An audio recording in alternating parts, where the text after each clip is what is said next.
Sliding no bend, now I'm feeling like Venom. I told her kick it, back him, squeezing a Mac, lemons, walk down, boy. Yo, what's good? What it good? What it good? Yes, sir. Welcome to a brand new video. Yes, we sir. got some more spooky. Well, this is like disturbing cases, found footages.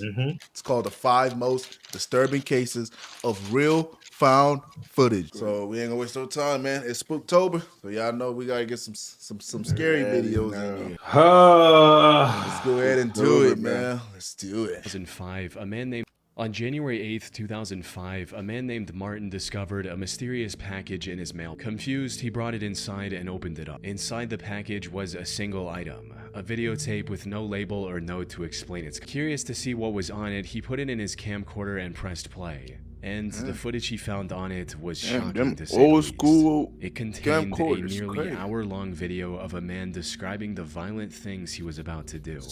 How he was going to lure his victims and the makeshift devices he was going to use. I'm not trained in torture methods. That's Vin Diesel. Which is what I'm gonna have to make do. I got my drill here. You know why it's got this padding on it. Try to silence it a bit because I'm in an apartment. I got gags, socks. Got lots of duct tape. I got Bro, look like that guy that I say you be crazy. Sheets. You say about crazy. Uzi too? Yeah. Implements. Oh, he do like Uzi. Wonders. Use them the right. Yo, what the However, fuck? while the content itself was extremely grim, what disturbed Martin more was the fact that he personally knew the person on screen. This wasn't the manifesto of a serial killer planning to take innocent lives. Instead, it was the final message of Martin's close friend, Ricky Rodriguez, a man who was tormented by a cult from the moment he was born. He eventually managed to escape the cult and was now planning to take revenge on the people who did unspeakable things to him for all those years. He recorded this hour-long video and mailed it to his few friends and family so they would find it and have all the answers about what he was about to do and why. I'm making this video, well, for many reasons, I guess. I suppose the main reason is that I want there to be some record of the way I feel, my ideas, just who I was, really. Ricky's story began 30 years earlier on January 25, 1975, when he was born as the first child of Karen Alva Zerby. Karen was a member of a cult called the Children of God, which used Christian language to lure in young, impressionable minds, often teenagers, and molded them to its sick and perverse ideals. 2 years after Ricky's birth, he was adopted by the cult's leader, David Berg, who presented himself as the Chosen One. David changed the cult's name to The Family and declared himself as the Chosen One. David changed the cult's name to The Family and declared Ricky to be a religious herald, granting him a special position in the organization. However, while he was treated like royalty by the other members on the surface, behind closed doors, Ricky was the victim of vile acts no child should endure. David not only encouraged these acts, but went as far as to write a whole book about everything he and his followers did to Ricky, called The Story of DeVito. This abuse continued for many years, but as Ricky got older, he became aware of David's lies and manipulation. Then, in 1999, he finally managed to escape the cult with his girlfriend Alexia Manuel by faking a visit to the cult's compound in Mexico and fleeing to the US instead. Reintegration into society after 24 years in an isolated cult was anything but simple, but Ricky somehow managed to pull through and secure a job as an electrician. He also married Alexia and later moved to Tucson, Arizona due to his work. Unfortunately, no matter how hard he tried to move forward, the nightmare he escaped continued to haunt him. David had passed away in 1994, and the cult was now under the supervision of Karen Zerby, Ricky's mother. And while the cult had managed to escape legal repercussions by mainly operating overseas, Ricky knew that there were still countless children suffering the same fate as him. So, in January of 2005, he decided enough was enough and took matters into his own hands. Which brings us back to the video he recorded and then mailed to a handful of close friends and his wife. In it, Ricky mentioned his ultimate goal, which was to bring down the cult all on his own. Beyond that, a part of this was also about getting revenge for everything that was done to him. There's this need that I have. This need, it's not a want, it's a need, and I wish it wasn't, but it is. It's a need for revenge. It's a need for justice. Because I can't... It's crazy because this kind of remind me of the Damn. The dude that got great by by the sheriff. Yeah, the Oh yeah. Yeah, it kind of remind me of. It's like, bro, people. It's hard. Like it's hard for people to move on from things like that, bro. Like that shit will eat at you for the rest of your life until you feel like, bro, I gotta do something, bro. Yeah. And it always comes down to this shit. Mm-hmm. Revenge. It's a need for justice. Because I can't go on like this. In this video, he also laid out his plan for accomplishing this goal. He'd apparently gotten in contact with his previous nanny, Angela Smith, who was among the group that tormented him during his time in the cult. He was going to invite her over for dinner at his apartment in Tucson and make her tell everything she knew about the other members' whereabouts by any means necessary. And that's exactly what he did. On January 8th, after mailing copies of his recording, he invited Angela into his home and proceeded with the plan. It's unclear what information he managed to extract from her before taking her life. He then got into his car and drove to Blythe, California. There, he rented a motel and called his wife to tell her about what he had done and what he was going to do next. However, despite the meticulous planning, Ricky ultimately couldn't follow through with the rest of his plan. On the morning of January 9th, authorities found his car in a parking lot just a few miles from the hotel he was staying at. Ricky was found inside the car as well, where he had taken his own life. And while this was tragic news for his loved ones, it was hardly surprising for his wife. You see, Ricky believed that killing the cultists would bring him peace, something he reiterated in his last video. It's not, bro. I can imagine how I would feel, how liberating it would be. But that's not what happened. During his call with his wife, he confessed that despite his anger and resentment, killing Angela was the hardest thing he had ever done. Taking revenge didn't bring the comfort he was looking for. He couldn't bring himself to take any more lives and decided to end it all that night, leaving his friends and family with this hour-long video to remember him by. As for the family cult, it remains active to this day under the leadership of his mother. But I feel like, well, that's what you think, bro. You think October revenge 4th, gonna help you, 2006, but it's at approximately really 6:15 not, a.m., the Barrie Police Department received a chilling call from a woman saying, "My children are dead," in a calm and quiet voice. The disconnect between her tone and the situation she was describing was extremely unsettling. When asked what happened, she replied, "I don't know, I don't remember." Police officers immediately rushed to the address she provided and knocked on the door of her apartment, bracing for what they might find. The door opened and they were greeted by 31-year-old Frances Elaine Campione. When the officers asked her about the children she mentioned on her call, she replied in the same disturbingly calm voice, stating, "Yes, they're dead. They're on my bed." As the officers entered the master bedroom, he saw the remains of two little girls, 3-year-old Serena and 19-month-old Sophia, lying on the bed. Both were dressed in clean clothes and were also wearing necklaces and earrings. However, their skin was starting to turn blue, suggesting they might have been deceased for quite some time. One of the officers also noticed a small bruise on Sophia's forehead, and that was it. There was nothing else in the room that could have explained their deaths. But as the investigators looked through Elaine's apartment, they found a camcorder with footage that explained everything. Oh yeah, the one with the recording husband. started on a wholesome note, showing Elaine surprising Serena with a new bike on her 3rd birthday on August 8th. Hi Serena, it's August 8th, 2006. You be like, "Mommy loves you." Happy birthday to you. Happy birthday I remember to you. this. This the one with Happy the birthday, Serena. Happy birthday to you. Serena's 3 today. Yay! Like she went from this to a whole Shall we different go person. to the living room and see if you got any birthday presents from the birthday fairies? Yes! That's Yeah. crazy, bro. Let's go.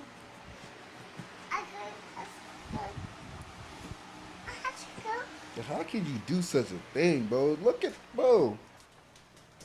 Oh, like, come on, man. That's so crazy. What is it? It's a bike! The next video also showed Elaine and her 2 daughters just hanging around and having fun. I love you. This much. Oh, I love you more than that. So far, everything fuck looked you quite don't. normal. However, the 3rd recording, dated October 2nd, was when things started to get weird. The tone of the recordings instantly changed as Elaine suddenly went on and on about their horrible living conditions and the torment her ex-husband Leo and his family had put her through, said all in front of her children. You can't see through the camera, boo-boo. Oh, yes, this is a deplorable, horrible, messy, filthy apartment that supposedly my 2 children and I live in, and it's just a horrible, horrible mess. Yeah. What's the mess? I think Diego Campione is totally in the wrong, and I hope he burns in hell for all his sins. The same as Leonardo. All I wanted to do was take care of my 2 little girls and live happily ever after the 3 years of physical, emotional, and mental abuse that I endured tremendously by Leonardo Campione, and then the past year from Anna and Diego Campione, the mental and emotional abuse, which wouldn't stop, and I had CAS keep bringing these 2 people into my life over and over again when I kept telling them the amount of mental and emotional abuse it was causing my 3-year-old daughter Serena and I and Sophia. It was horrible and uncalled for, and I want justice to my family for what they have all done to us. I cried out for help. They should have. Leo was apparently extremely abusive, both physically and mentally. He prevented her from contacting her parents, and at one point even kicked her in her stomach while she was pregnant. This resulted in Leo getting charged with domestic violence, and the 2 getting divorced. However, at the time of this recording, Leo was starting to turn things around, and was engaged in a legal battle with Elaine over the custody of their daughters. This took an immense toll on Elaine's mental health. She was already quite unstable and had been to the psych ward twice in the past couple of years. But according to her mother, the custody battle caused her to lose it completely and develop severe paranoia. She became worried that Leo would one day show up and forcibly take her daughters away. Then, on October 2nd, after ending this recording at 8:39 p.m., Elaine did the unthinkable by taking the lives of her own daughters, then recording a haunting confession that investigators discovered on the same camera. Recording this because Leo, there, are you happy? Everything's gone. You wouldn't give peace. You wouldn't tell the truth. I begged. You even had Stacy not believing me, telling her I had to sign papers when I didn't. I went to victim witness to get the truth. Trying, begging everyone the truth. How you beat me. 3 years behind closed doors, beat me when I was pregnant with Serena and Sophia. You didn't care about our babies, you didn't care about me, you care about yourself. You wanted to win, you won. Are you happy? How does it make you feel? How does it make you feel? Because it doesn't make me feel great. I've lost everything my whole life. At this point, the camera cut to a later point where Elaine attempted to take her own. I tried to overdose. That means the remodeling time at their Aurelia and Braintree stores. They are changing the displays. Now is the time to make a great deal on an Ontario-made hydro-cooled hot tub. In stock models, floor models, or custom orders, everything has a sale price. Pool Spa Sauna Showroom. Oh, it's just a fact, bro. Knowing that the kids are gone at this specific moment. Oh my God, bro. Elaine was arrested on the spot and was later charged with murder, with the found footage in her home serving as crucial evidence against her. She was ultimately sentenced to life in prison with the possibility of parole after 25 years. Man, 25, man. Nigga, I don't care what nobody do to you, bro. It should not push you to the point where it's gonna cost the life of 2 innocent kids. Yeah, bro. Like, I am not in for like abuse and all that. Like, I feel bad for her because she did get abused. Yeah, I know. Mentally, and all that. But it's like, bro, your kids don't deserve to have to go through. Yeah, like, because of what's going on.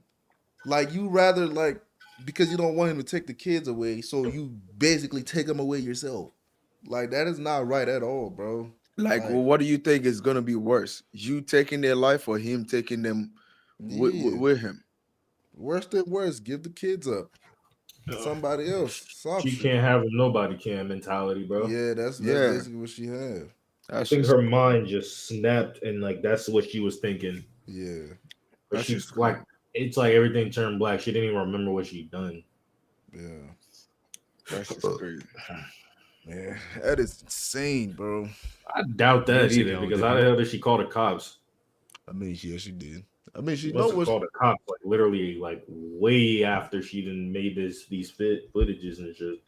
Man, it's disgusting. Yeah, that is insane, bro. I ain't gonna lie. But I can't live in prison. Years ago, the Bureau of Land Management published a public service announcement dubbed Stay Out and Stay Alive, educating viewers about the countless dangers of exploring abandoned mines, including the very real risk of cave-ins, volatile explosives, wild animals, and entire sections without oxygen. However, the most chilling part of the video was the story and the accompanying found footage of an accident that had occurred years earlier. On July 4th, 1998, a group of young men found an abandoned mine in Nevada and decided to explore it for fun. Though, surprisingly, the boys seemed acutely aware of the mistake they were making right from the start. As you see Briz pointing out, stay alive. It's a good point, but we're not too smart, so we're going to go anyway. This is an unsafe mine. Danger. Yet the allure of exploring a place untouched for decades was too tempting for them to ignore. However, the deeper they went into the mine, the more dangerous it became, with the boys walking over sketchy wooden bridges to continue their journey. They even found signs of the mine caving in, but chose to ignore those signs just to venture deeper. If you look at all this, there's lots of rocks and stuff that have fallen from the ceiling, which indicates that probably a good idea to be walking this way. And, well, they've already fallen, so they're not going to fall again. Well, there's more to fall still. An important thing to keep in mind is that these weren't professionals with prior experience of safely exploring abandoned mines. This was just a group of boys looking to do something cool and film the adventure. They could have easily plunged to their deaths down a 1,000-foot mine shaft or gotten lost in the miles-long maze of tunnels, which started looking more and more likely as time went on. Yeah, we gotta remember where we're... Okay, we got out here. He basically just got buried alive. I already see it coming. What do they mean? So somebody posted a video. Unless they got the footage after digging the shit up. Definitely got the footage after digging it. Let's talk about that. What does the diamond mean? Where's that go? Goes down. A long way. Ooh, that's not a little. Well, it'd be kind of hard if you slipped and fell. You could catch yourself before you actually fell down that. Not if panic set in and you scream like a little girl. Toxic gases and radioactive elements could have also caused serious health issues down the line, if not immediately. Fortunately, they somehow managed to avoid all of these dangers and make their way fairly deep into the mine. That is By so then, they crazy came across how, something that could have ended all of their lives in one fell swoop. Got them pipes. God was really with them. We have Until he wasn't. Yeah, don't everybody get up. I got You're gonna be the lucky one to fall. This is going to America's Funniest when somebody falls. That's a good idea. All right. Oh, that's the table. Don't touch that. While crossing a sketchy section of the mine, one of the boys noticed a rope dangling down from one of the wooden beams and immediately became curious about whatever was down there. It's down to the main shaft. Wow, so we're climbing down this rope. Yeah. How far down? How are we getting out of it? Climbing up it. I see. They had little rope climbing these niggas experience is between dumb. them. However, they didn't let that stop He them from admitted it. accomplishing their They're not really smart. The guy named Adam decided to be the first one to descend, resulting in this. How far down does it go? All the way down to that ladder. See where it's going down? We're Like a good 30 feet. We're like gonna hook this camera. I'll go first. I am. About 300 feet. You don't like to break out. Put it like Bro. you doing it into your mouth. Bro. I don't like this. Bro. How Bro, high bro is gonna this thing down slip. there? The thing's Yeah, but how me get back up? I don't have. Take good. Give you my Bro. This just scared me, bro. Oh, that shit Fucking- broke. Adam! Oh! Adam! Oh? Adam! Yes. Adam! Oh God. Oh God. Somebody help. Adam! The rope Adam chose to trust was completely worn and gave way shortly after putting his weight on it. This caused him to plunge 65 feet down a dark mine shaft and lose consciousness. Christ. Luckily, none of the damage he took on his way down was immediately lethal. He was still breathing. His friends were able to find an exit and contact the authorities, who eventually rescued Adam after an hours-long rescue mission. Ultimately, them escaping the mine without any casualties was nothing short of a miracle. The mine shaft could have easily been over 100 feet deep, or Adam could have just as easily hit his head on the surrounding wall. Both of these scenarios would have resulted in his death. So What's he even worse is that the whole survived? group could have gotten stranded in the shaft if the rope broke when the last person was going down. With no way to contact the outside world, the group would have likely died of starvation. Fortunately, they were able to walk away from this terrifying experience with just a few broken bones along with cuts and scratches. What? 65-foot drop. On the 25th of February 2022, the Korea Fuel Company hired maintenance workers to reopen one of the underwater pipes connecting their oil unloading dock and refinery. The operation team included 5 men: Christopher, Kazim, Yusuf, Rishi, and Faisal. They were going to use a pressurized habitat to inspect the pipe and make any necessary repairs. However, shortly after entering this habitat, all 5 men disappeared from the worksite, leaving those on the surface to wonder what could have happened. It wasn't until rescuers found footage from a GoPro mounted to one of the divers' suits that the full truth came to light. The footage showed the men struggling to open the valve keeping the pipe shut, prompting Kazim to go get a wrench.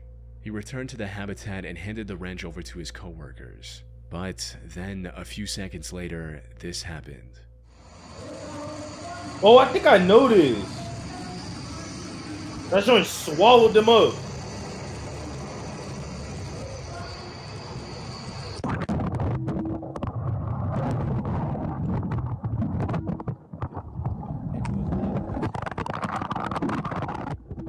The moment the valve was opened, its low pressure created a powerful vacuum. Water rushed into the habitat, while the pressurized air violently forced everyone into the pipe. All 5 of the men were forced into the 30-inch Yeah, I remember watching. pipe, I remember faster than they could watching blink. a documentary on this. They were inside that bitch for a brick too. I think it's an oil line. After tumbling through the metal pipe at violent speeds for a minute and a half, they came to a stop at a section containing a small air pocket, just enough to keep them alive, allowing them a brief moment to find their bearings and assess the gravity of their situation. I think one of them tried to go back.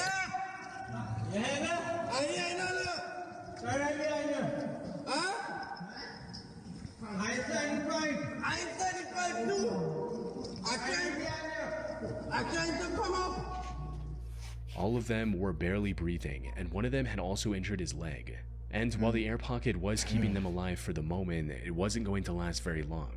So, with no other option, the 2 men at the front, Christopher and Faisal, started moving forward in hopes of reaching the pipe's end and getting help for the other 3. But after making their way through several flooded sections, Faisal lost hope and refused to go any further. This left Christopher to continue alone, and ultimately reach the end of the pipe, where he was eventually pulled out by rescuers. Unfortunately, the same did not happen for his 4 co-workers. Days passed, and the rescue efforts were slim to none, eventually leaving the other 4 to die in that cramped metal tube. The company's CEO later defended this decision, stating that a rescue mission would have only endangered more lives. The incident sparked widespread outrage and even forced the regional government to launch an inquiry into how such a disaster was allowed to happen in the first place. But, as is the case with countless similar incidents, nothing much came of it, despite the numerous hearings. The other 4 divers were left for dead. That said, the Trinidad government did announce a compensation of $1 million for each of their families, as well as Christopher in April 2025. That's crazy, bro. On April 28, 2000, 22-year-old Russian diving Niggas instructor just can make Yuri $1 million Lipsky without somebody decided to reach dying. the depths of the Blue Hole in Dahran, Egypt. This was a risky plan from the get-go, since the Blue Hole is widely regarded as the deadliest diving site in the world, with as many as 200 fatalities in recent years. Damn, bro, these joints are bringing back memories. Before his dive, Yuri asked a local technical diver Remember to this shit in accompany high him on his school. journey. All of them rejected him, since the preparations for this risky of a dive took as long as a week. Yet Yuri wanted to go in just 2 days, no matter what. Even after every instructor refused to support his plan, instead of backing out, Yuri made the worst mistake of his life and chose to go through with it alone. He started the dive around noon and quickly disappeared into the depths of the ocean. However, many hours passed and there was no sign of Yuri anywhere. His concerned mother enlisted the help of a local technical diver named Tariq Omar, who immediately set out to rescue her son. Unfortunately, by the time he found Yuri, it was already too late. Tariq discovered Yuri's lifeless body floating near the floor of the Blue Hole. The next day, he returned with the necessary equipment to bring Yuri's body back to the surface and got to work. But as he was about to take Yuri back, he noticed that Yuri's diving camera was lying nearby. So he grabbed that as well and began ascending. This camera had captured the final moments of Yuri in haunting detail. My goodness. It's 2000. It's the year I was born, bro. That's crazy. It's in April too. Oh shit, that's crazy.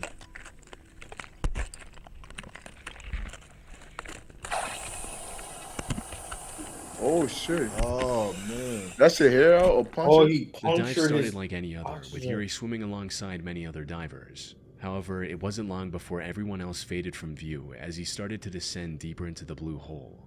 And that's when all the worst possible things started happening in rapid succession. It started with him failing to keep his gas levels under check, resulting in him getting nitrogen poisoning and becoming extremely disoriented. By the time he realized his situation, he was already sinking like a rock. He started panicking and began inflating his buoyancy control device quickly to avoid sinking any further. Tragically, this backfired. The buoyancy control device bursted due to the rapidly increasing pressure, leaving Yuri no way of safely returning to the surface.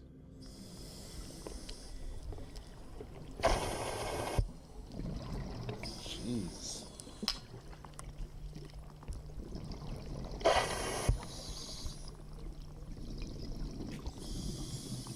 That's The crazy. increasing depth exacerbates the symptoms of nitrogen poisoning as well, and it wasn't long before his camera captured the horrific sounds of him struggling to breathe, ending with him sinking to the 377 feet or 115 meters deep sea floor and passing away. The only silver lining in this whole situation is that there's a good chance the found footage helped at least one diver avoid a similar fate by learning from the mistakes that cost Yuri his life. Damn, bro. Shout out to all the divers out there, man. I can't do that shit, nigga. Fuck that. That's crazy, man. Me and water don't mix, man. Man, being on land is already scary, bro. Nigga, being deep in the ocean, bro. That shit is freaking wild, bro. I can't just hearing all that. Yeah, you know that shit traumatized me. I'm like, God damn. Shit sound like something I don't even want to know. Yeah, bro. No, that shit's crazy, bro. The fuck? Yeah, that's insane, man. 5 most disturbing cases of real found footage. Shout out to Chillin' Scared for the video. We're gonna go ahead and catch you guys in the next video. We love you guys. We out, man. Peace.